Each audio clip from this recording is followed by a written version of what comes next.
بسم اللہ الرحمن الرحیم۔ ایک تندور والا تھا جو 5 روپے میں روٹی بیچتا تھا۔ اسے روٹی کی قیمت میں اضافہ کرنا تھا، لیکن بادشاہ کی اجازت کے بغیر کوئی اس کی قیمت نہیں بڑھا سکتا تھا۔ تو وہ بادشاہ کے پاس گیا اور کہنے لگا، بادشاہ سلامت، مجھے روٹی کے 10 روپے کرنے ہیں۔ بادشاہ نے کہا کہ 30 کی کر دو۔ تندوری نے کہا، بادشاہ سلامت، اس سے شور مچے گا۔ بادشاہ نے کہا، اس کی فکر نہ کرو۔ میرے بادشاہ نے کہا، کیا فائدہ، تم اپنا منافع دیکھو اور روٹی 30 روپے کی کر دو۔ اگلے دن اس نے روٹی کی قیمت 30 روپے کر دی۔ شہر میں قہرام مچ گیا۔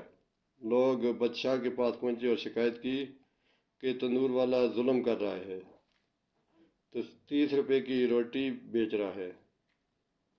بادشاہ نے اپنے سپاہیوں سے کہا کہ میرے دربار میں تندوری کو پیش کرو۔ وہ جیسے ہی دربار میں پیش ہوا، بادشاہ نے غصے سے کہا، تم نے مجھ سے پوچھے بغیر قیمت کیسے بڑھا دی؟ یہ رایا میری ہے، لوگوں کو بھوکا مارنا چاہتے ہو؟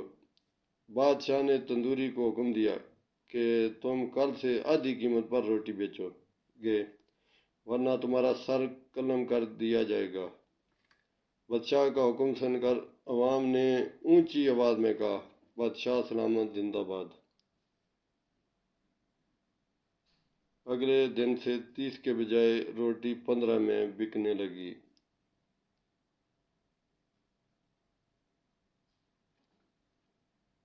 شکریہ، عوام خوش، تندوری خوش، بادشاہ بھی خوش، جس طرح آج کل ہمارے ملک میں ہو رہا ہے۔ برائے مہربانی میرے چینل کو سبسکرائب کریں۔